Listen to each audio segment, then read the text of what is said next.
Graça e paz, queridos. Deus abençoe a todos. Estamos acabando de fizemos agora há pouco um evangelismo aqui na região, aqui na cidade. Foi um evangelismo maravilhoso. Estivemos aqui numa região próxima e distribuímos sopa, pipoca, salgadinhos, panfletos evangelísticos. Ministramos louvor, ministramos a palavra de Deus e foi uma bênção para a glória de Deus. Foi maravilhoso, foi um evangelismo maravilhoso mesmo.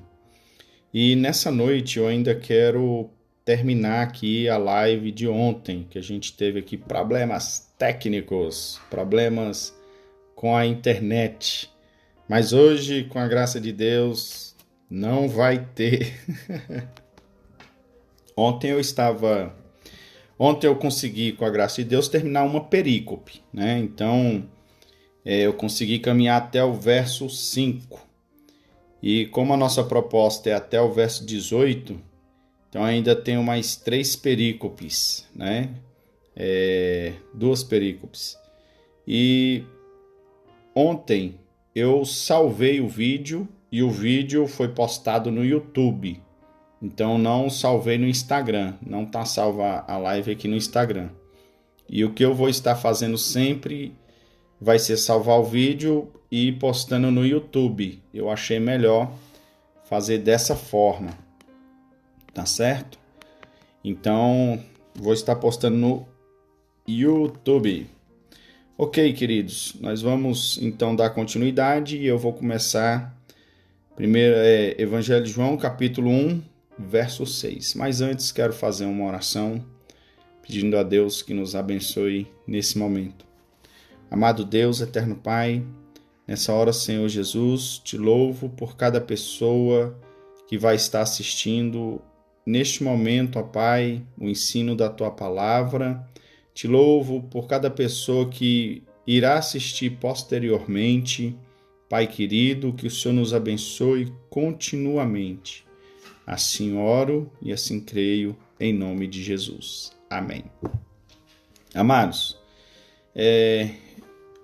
verso 6 do primeiro capítulo do Evangelho de João, diz assim: Houve um homem enviado de Deus, cujo nome era João.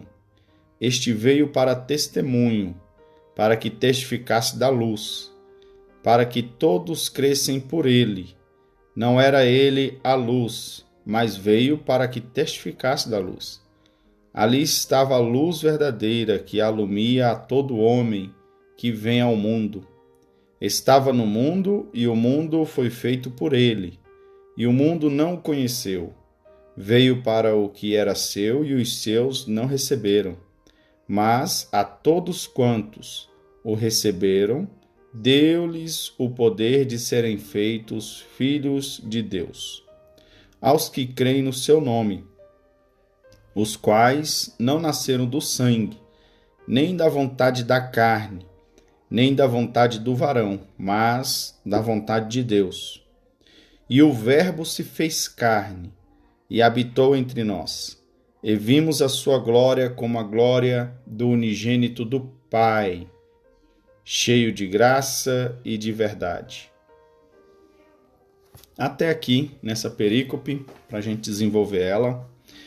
Amados, João, ele ainda está na sua introdução. É a introdução do Evangelho. E nós aprendemos que a introdução que João faz é uma introdução que vai percorrer por todo o Evangelho, por todo o escrito de João. Então aqui ele faz um resumo abreviado a respeito do nosso Senhor Jesus Cristo. A intenção dele é mostrar que o nosso Senhor Jesus veio em carne, é Deus e habitou entre os homens. E a partir de agora, a partir dessa perícope, João começa a apresentar os argumentos reais do seu tempo. Na primeira perícope, nós temos uma introdução cujo João traz um argumento filosófico, tanto filosófico poético quanto teológico. Ele mantém isso, enquanto ele se apresenta como o narrador da história. Quando entra agora então no verso 6, saltando da parte teórica, João começa a apresentar a parte prática a respeito do Evangelho de Deus. E ele começa apresentando o seu primeiro elemento. O primeiro elemento que João apresenta para demonstrar a realidade e o poder do Evangelho é exatamente aquele que é o precursor, João Batista.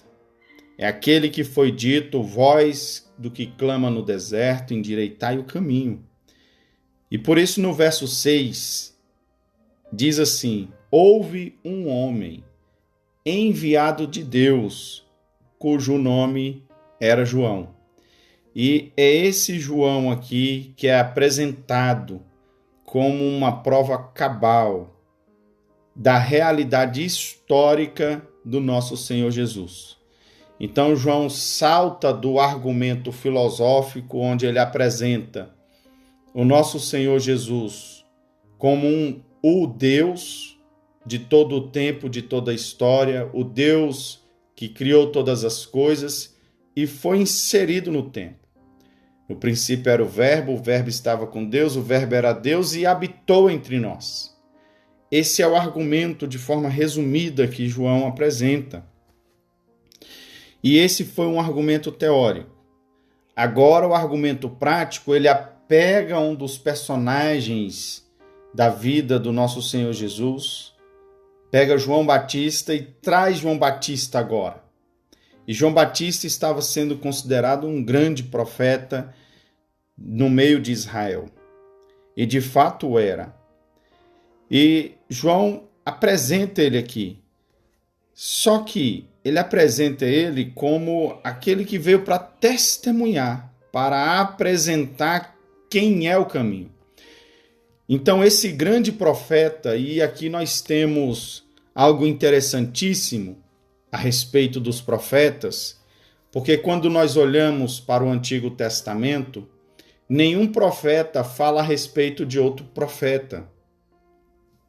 Não há uma transmissão de valor cujo um profeta é superior ao outro. Não há. Nenhum profeta apresenta isso. Esse aqui é maior do que eu. Esse profeta é maior que eu. E nós estamos vendo pela primeira vez aqui no Evangelho de João, nesse texto, João apresentando exatamente isso. E que João Batista era profeta e testificava da luz. Mas ele apresenta aquele que é maior que ele. E isso é inédito no enredo bíblico.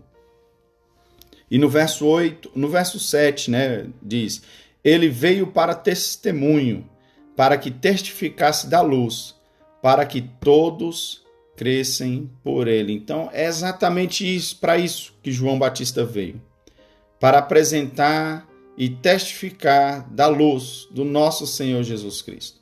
Percebe que o objetivo de João Batista como profeta é maior e é diferente de todos os outros profetas. Todos os outros profetas, eles tinham a incumbência de levar a palavra de Deus, chamar o povo ao arrependimento e de também proferir palavras a respeito do futuro, de acordo com o comportamento dos filhos de Deus. Mas agora o que nós temos é João Batista como profeta, anunciando que o Mestre estava chegando e ele é a luz que alumia o mundo. Por isso ele veio para testificar da luz. Olha que grande misericórdia tem o nosso Deus para com a humanidade. Ele traz um profeta para anunciar a entrada do Filho de Deus no mundo, para testificar da entrada do Filho de Deus. Eis aí o Cordeiro de Deus, eis aí o Filho de Deus. João Batista veio para isso. Verso 8. Não era ele a luz, não era João Batista a luz. né? Mas veio para que testificasse da luz. Olha que coisa extraordinária.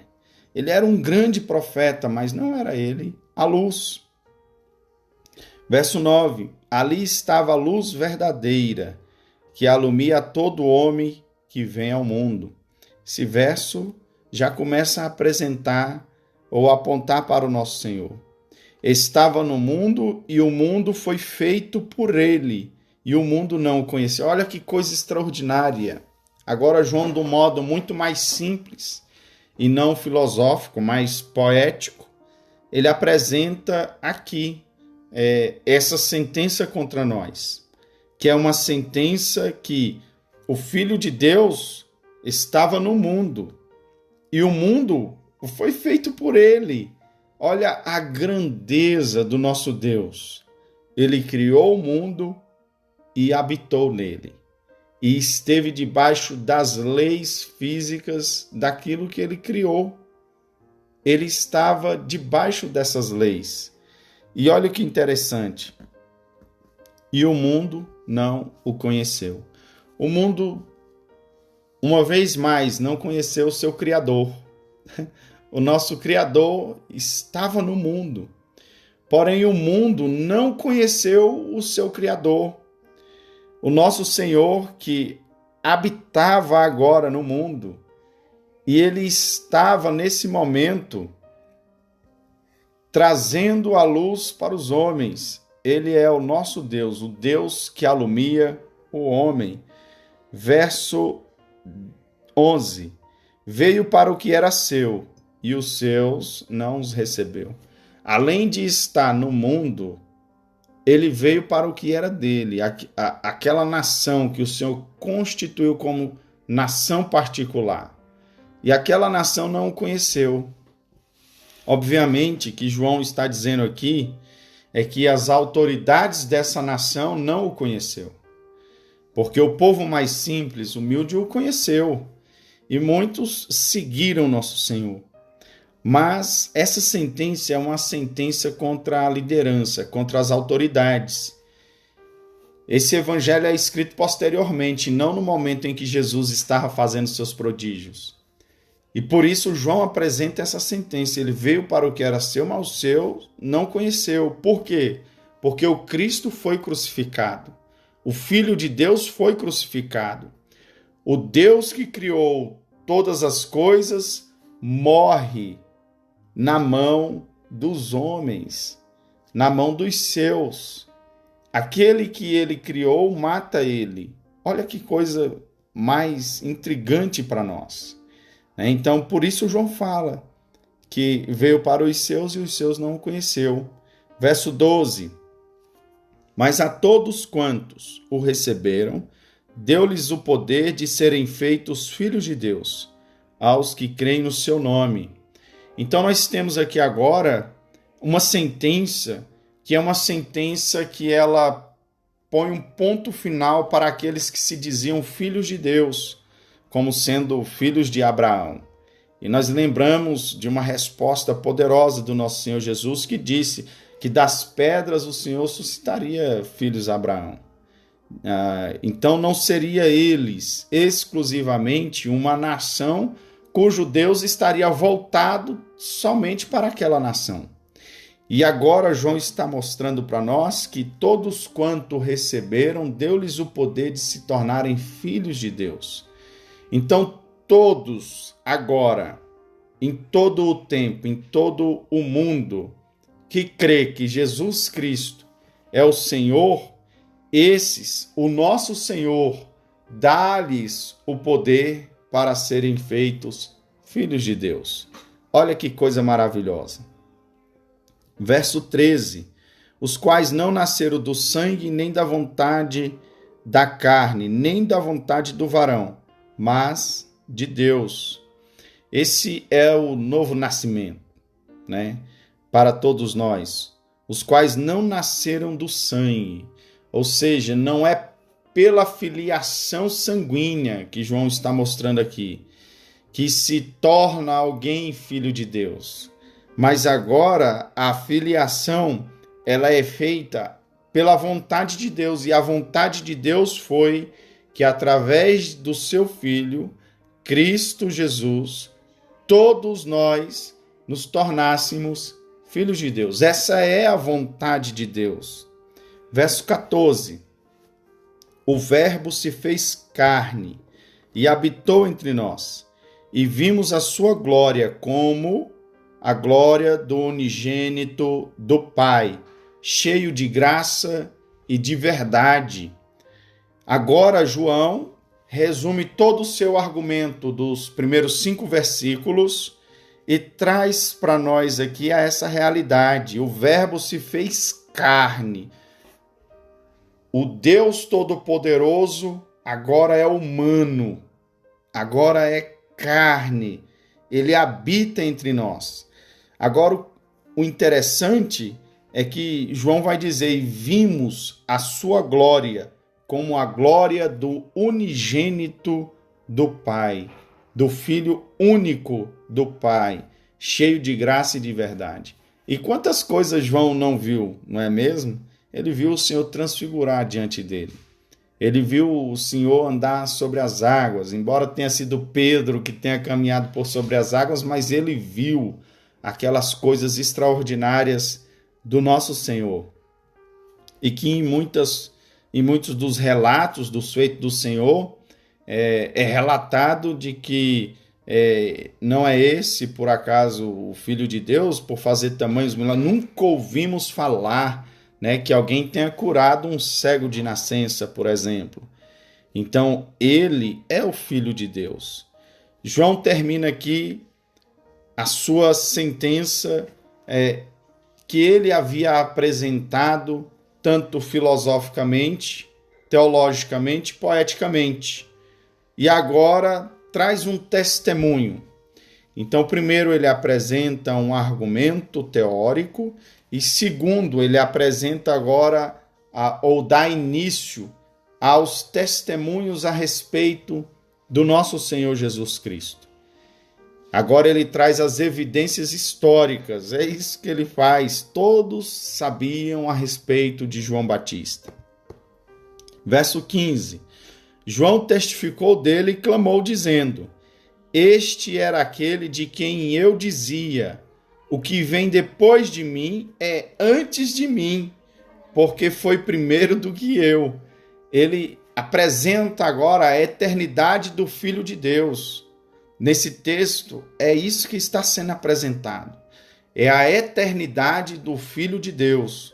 Quando João declara que ele é antes de mim, embora ele está vindo depois, mas ele já é antes de mim.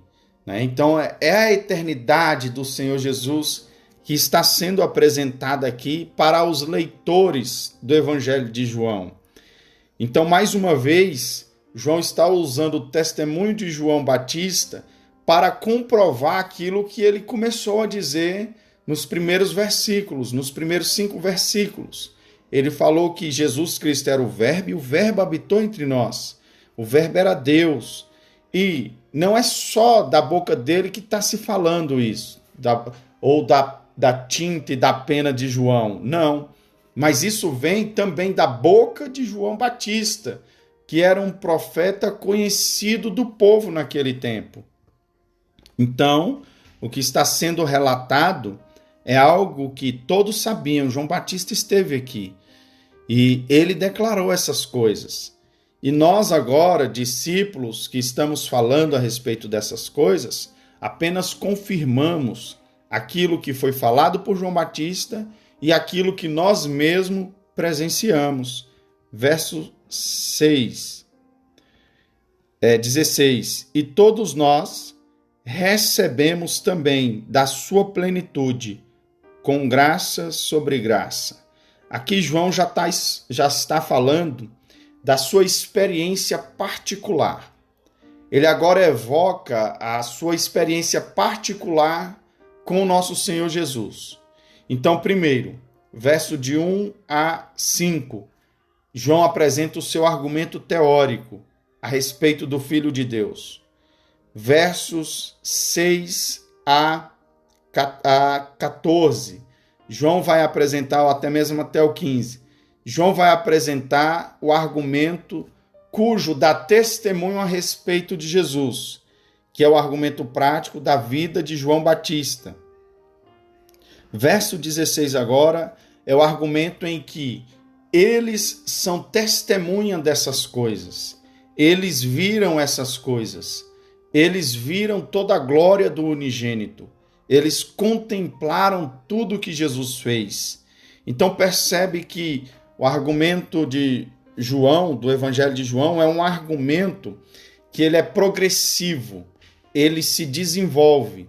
Primeiro um argumento teórico, depois apresenta uma testemunha e depois eu sou aquele que testemunha a respeito desse evangelho. Eu estive presente, verificando, vendo, olhando todas as coisas que Jesus Cristo fez.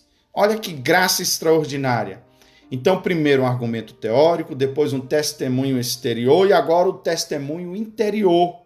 E todos nós recebemos também da sua plenitude, com graça sobre graça. Verso 17. Porque a lei foi dada por Moisés, a graça e a verdade vieram por Jesus Cristo. E agora é um combate que ele começa a apresentar aqui, que vai ser o enredo de todo o evangelho, que é um enredo em que nós temos os doutores da lei, os fariseus, os escribas, aqueles que estão no templo e nas sinagogas, num embate constante com nosso Senhor Jesus. E João agora já está apresentando o seu primeiro argumento, porque a lei foi dada por Moisés. A graça e a verdade vieram por Jesus Cristo. O que ele está falando, ele está dizendo aos seus discípulos, aos discípulos da igreja. A lei foi dada por Moisés, então essa lei, ela tem um limite. Por quê? Porque vindo Jesus Cristo, ele nos transmitiu a graça. E o limite da lei é Cristo. O fim da lei é Cristo. É isso que João está falando. De modo que todos os servos do Senhor agora precisam confiar em Cristo e não na lei, porque é Cristo que nos perdoa de todo e qualquer pecado, né? Verso 18, Deus, e o último verso, Deus nunca foi visto por alguém, o Filho unigênito que está no seio do Pai, este o fez conhecer.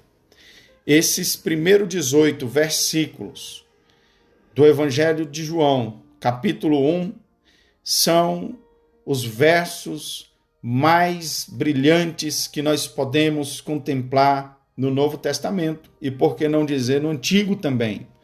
Porque nós estamos contemplando aqui um argumento filosófico, um argumento teológico e também uma poesia muito bem elaborada. Nós estamos vendo aqui um discípulo do nosso Senhor Jesus que detém, de certo modo, uma maestria com a pena. Ele sabe escrever e, dessa forma, ele alcança o pensamento do período que estava em choque a respeito de quem é o Cristo. E ele apresenta quem é o Cristo exatamente nesses primeiros 18 versículos. Ele apresenta quem é o Cristo. O Cristo, o Jesus Nazareno, é o Filho de Deus, é o Verbo vivo, a palavra de Deus na criação e que encarnou e esteve entre nós. E nós vimos a sua glória como a glória do unigênito do Pai. Né? Então, é o nosso Senhor Jesus Cristo sendo apresentado em toda a sua plenitude como o Verbo vivo, né, que está entre nós. É assim que João apresenta o nosso Senhor Jesus Cristo. E isso é, para aquele período, para aquele momento, uma carta muito poderosa, porque ela sana todas as dúvidas a respeito do Senhor Jesus Cristo. João, ele cessa aqui os falatórios, disse-me disse, porque ele é um discípulo que esteve aos pés do Senhor e o acompanhou, o seguiu, viu todos os milagres e todos os prodígios. E a sua sentença final é, ao analisar, e aqui é interessante a gente olhar dessa forma, ao analisar os feitos do Senhor Jesus, tudo que ele viveu, tudo que ele viu, não há outra sentença a se dizer a respeito de Jesus, senão o que esse versículo 18 diz: Deus nunca foi visto por alguém. Essa é a declaração, ninguém viu a Deus. Ninguém nunca viu a Deus. Né? Então, agora, porém, o Filho unigênito que está no seio do Pai, este o fez o conhecer. Então, essa é a sentença. E Jesus apresenta, né, o próprio Deus.